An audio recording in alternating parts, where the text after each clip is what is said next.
आता आपल्या आवडत्या मालिकेचे संपूर्ण भाग मालिका प्रसारित झाल्यानंतर लगेचच पाहू शकता फक्त सन नेक्स्टवर. भारतातील प्रेक्षकांसाठी मोफत सेवा. बघा ओ मंगलताई, एवढी मोठी कलेक्टरीन बाई आणि बघा काय अवस्था झाली आहे बिचारीची.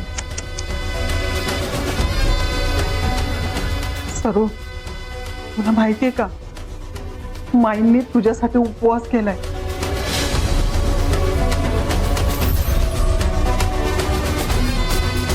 तू जोपर्यंत जेलमधून बाहेर येत नाहीस तोपर्यंत त्या अन्नाचा एक कण सुद्धा घेणार नाहीये. काय झालं होतं नेमकं? म्हणजे सायली देशमुखने असं काय केलं होतं की म्हणजे एवढं सगळं अगं बेशुद्ध होईपर्यंत तिला तो त्रास म्हणजे कठीण आहे.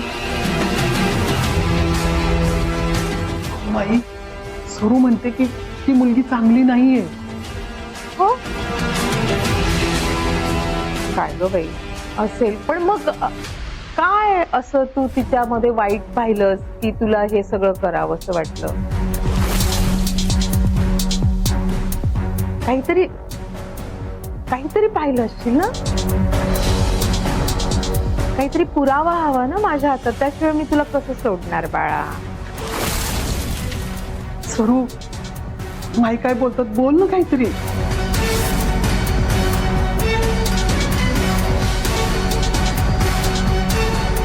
बोल. नाही, मला कृष्णा भाऊजींनी सांगितलं होतं की ती मुलगी तिची ओळख बदलून राहते.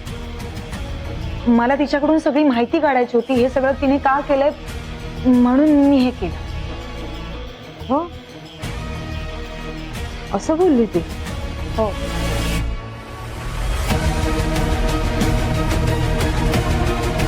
आणि एवढ्याशा गोष्टीसाठी तू तिला किडनॅप केलं?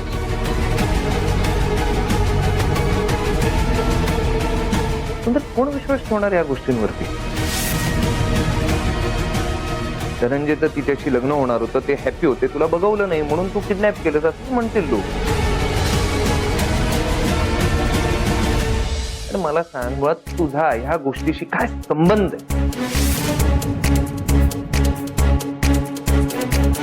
प्रत्येकाला अक्कल शिकवायला जाते, तुला स्वतःला एवढी साधीशी गोष्ट नाही कळली? असं नको बोलूस रे आदित्य. माई, तुम्हीच काहीतरी करावं. काय करणार सांगा मंगलताई, काय करणार? आम्ही सरळ मार्गी माणसं हो. आम्हाला असे वाकडे रस्ते माहिती नाही येतो. एनिवे, माझ्या परीने जितकं करता येईल तेवढं करेन. वकिलाशी वगैरे बोलून ठेवते मी, बरं का सुंदरी? आणि त्यांची तर अजिबात काळजी करू नको, मी त्यांना सांभाळेन. फक्त सावीच जरासं मला जरा कठीण वाटतंय. लहान आहे ती पोर, तर तिला आई कुठे गेली सांगावं लागेल ना. तर सांगेन तिला मी, पण मग तेव्हा ती नाही नाही आई, सावीला ह्यातलं काही कळता कामा नये. सरू, तू नको काळजी करू. नाही कळणार तिला काय. मॅडम, वेळ झाली.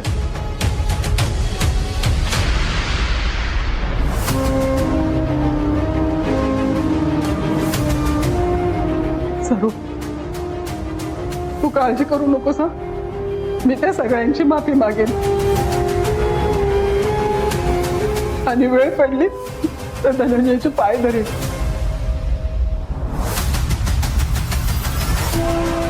पण तुला इथनं बाहेर काढून तू काळजी घे.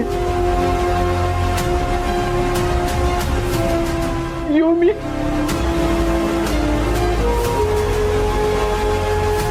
चल मंगलताई, चल काळजी घे. हा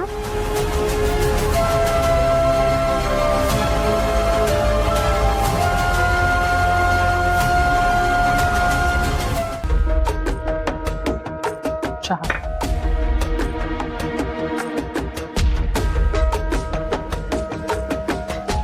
धनंजय, मला जरा बोलायचं होतं तुमच्याशी.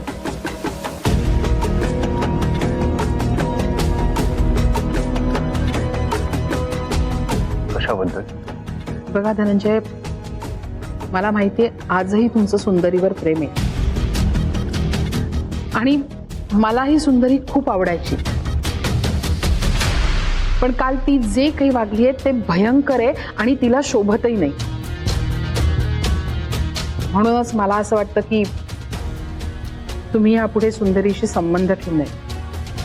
आई, संशयितांना पकडणं पोलिसांचं काम असतं. ते गुन्हेगार आहेत की नाही ते कोर्टात सिद्ध होतं. त्यामुळे तुम्हाला धनंजय, तुम्ही सुंदरीची बाजू घेताय का? तुमच्या लक्षात येत नाहीये मी काय सांगतेय ते?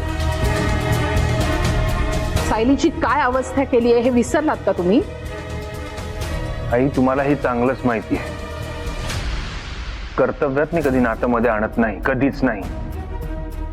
आणि हेही इतकंच महत्वाचं आहे की सुंदरी सारखी मुलगी असं का वागली असेल त्याच्या पाठी नक्कीच काही ना काहीतरी कारण असेल, नाहीतर ती असं पाऊल नाही उचलणार. सायलीची कालची अवस्था विसरलायत तुम्ही? आई, तुम्हाला हे चांगलंच माहिती आहे. सुंदरी चुकली आहे दिसतंय, पण त्या मागे नक्कीच काहीतरी गडबड असू शकते ना. आणि बघा, सरळ आणि सोप्या भाषेत सांगायचं झालं तर पोलिसांसाठी फक्त मोटिव्ह इम्पॉर्टंट असतो. आणि हे सगळं जे काही वरच्यावर दिसतंय ना, त्यापेक्षा नक्कीच काहीतरी गडबड असणार आहे मोठी. मला मान्य आहे सुंदरीने कायदा हातात घेतलाय, पण तिला असं का करावं लागलं, इतका टोकाचा निर्णय का घ्यावा लागला, त्याच्या पाठी नक्कीच काहीतरी कारण असणार, ते शोधावंच लागणार आहे. पण काहीही असलं तरी सुंदरी चुकलीये, त्यामुळे तिला शिक्षाही मिळायलाच हवी. साधनाताई,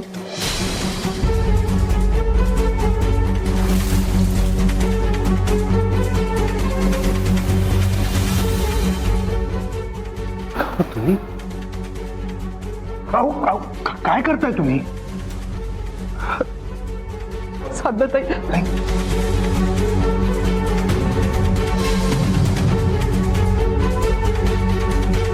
तुम्ही बसा आधी. नाही, मला माहितीये माझं चुकलंय, माझ्या मुलीचं चुकलंय, पण धनंजय माफ नाही करता येणार का? साधनाताई, अहो तुम्ही तरी समजून सांगा की अहो माझी मुलगी मारहाण करणाऱ्यातली नाहीये.